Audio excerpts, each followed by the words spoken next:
Three white men begin life sentences in the US for the murdering of Ahmaud Arbery, a jogger who ran through their neighbourhood.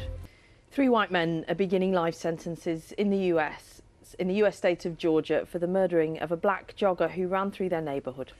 Yes, 25-year-old Ahmaud Arbery was chased in pickup trucks and then shot in a case that became a focus of protests by the Black Lives Matter movement, as David Willis reports. Ahmaud Arbery's death has been likened by his family to a latter-day lynching. Three white men hunted down the unarmed jogger and killed him in cold blood. Footage of the incident led to nationwide protests after it emerged that, despite being interviewed at the scene, none of the men involved had been arrested after local officials accepted their plea of self-defense and deemed the killing justified. Do what you need to do, man.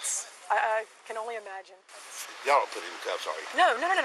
Why would he be in cuffs? Well, Former police officer Gregory McMichael, his 33-year-old son Travis, and the man who filmed Ahmaud Arbery's death, William Roddy Bryan, were eventually arrested and brought to trial and found guilty of murder, aggravated assault and false imprisonment. They chose to target my son because they didn't want him in their community.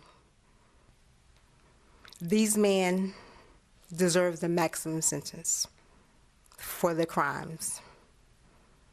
Ahmaud never said a word to them. He never threatened them. He just wanted to be left alone. What I'm going to do is I'm going to sit silently for 1 minute. To set in context the terror that he said Ahmaud Arbery must have suffered as he was chased through a residential neighbourhood for more than 5 minutes, the judge ordered a moment's silence before sentencing all three men to life in prison. Count one. Only William Roddy Bryan will be eligible for parole, but not until he's 82 years of age. As we stand here in Glenn County in front of this courthouse, think about all the black people who have been lynched in the history of America, in Georgia, who never, ever got their day in court. Ahmaud Arbery's death paved the way to a period of national reckoning over the state of racial injustice in this country, one which culminated in nationwide protests over the death of George Floyd. Though these men received the maximum sentence, civil rights campaigners believe it will take more than that to influence attitudes that in many cases go back generations.